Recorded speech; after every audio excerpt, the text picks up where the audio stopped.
देश का बड़ा हिस्सा इन दिनों भीषण ठंड की चपेट में। फिलहाल इससे राहत की उम्मीद तो नहीं है, बल्कि अभी सर्दी का सितम और बढ़ सकता है। देश की राजधानी दिल्ली में तो तापमान 2.4 डिग्री सेल्सियस तक जा पहुंचा है।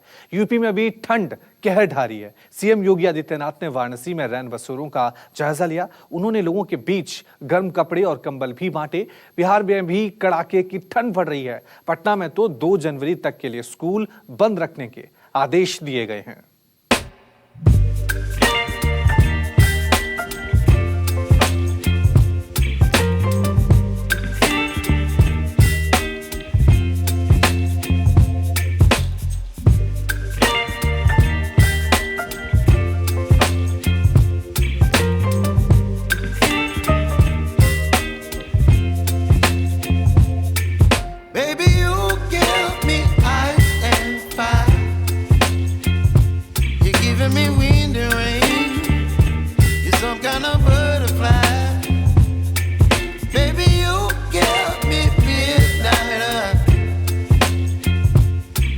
My appetite, don't leave me here high and dry. Oh,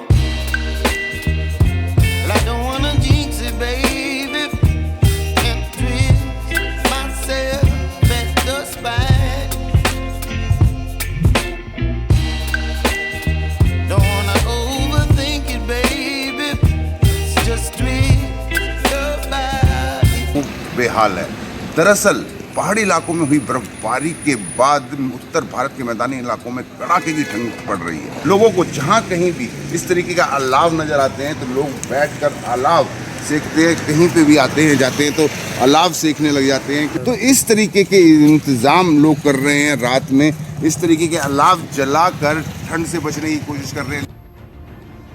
Delhi से सटे गाजियाबाद में भी ठंड से लोगों का बुरा हाल है, खासकर उन लोगों का जो सड़कों के किनारे रात बिताने को मजबूर हैं। दिन भर मेहनत मजदूरी करने के बाद रात में लोग या तो सड़क किनारे ठिठुरते हुए सोते नजर आते हैं या फिर अलाव के सहारे रात बिताते। रैन बसेरों का रुख नहीं करने के पीछे ये अपनी परेशानी कुछ इस तरह बताते हैं।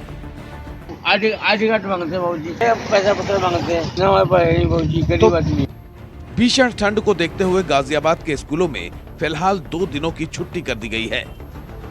देखिए, ठंड पड़ रही है और बच्चों का स्कूल जाना थोड़ा सा कष्टकारक है और स्वास्थ्य की दृष्टि से भी उचित नहीं है। सोमवार से मौसम अगर बेहतर रहेगा और अगर फोरकास्ट बेहतर रहेगी तो फिर स्कूल खुलेंगे। यूपी में भीषण शीतलहर के चलते मुख्यमंत्री खुद शहर शहर जाकर इन दिनों रैन बसेरों का जायजा ले रहे हैं।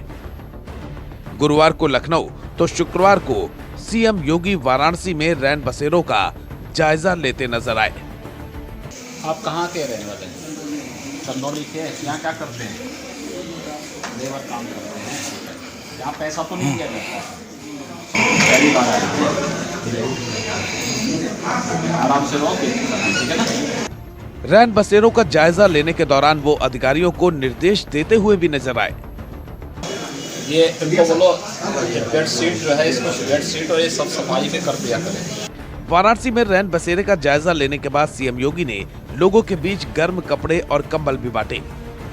काशी में 14 ऐसे अस्थायी शेल्टर होम चल रहे हैं। शेष जहां आवश्यकता होगी ये व्यवस्था दी गई है। हॉस्पिटल हैं, मेडिकल कॉलेजेस के बाहर हैं, बस स्टेशन, रेलवे स्टेशन के बाहर हैं।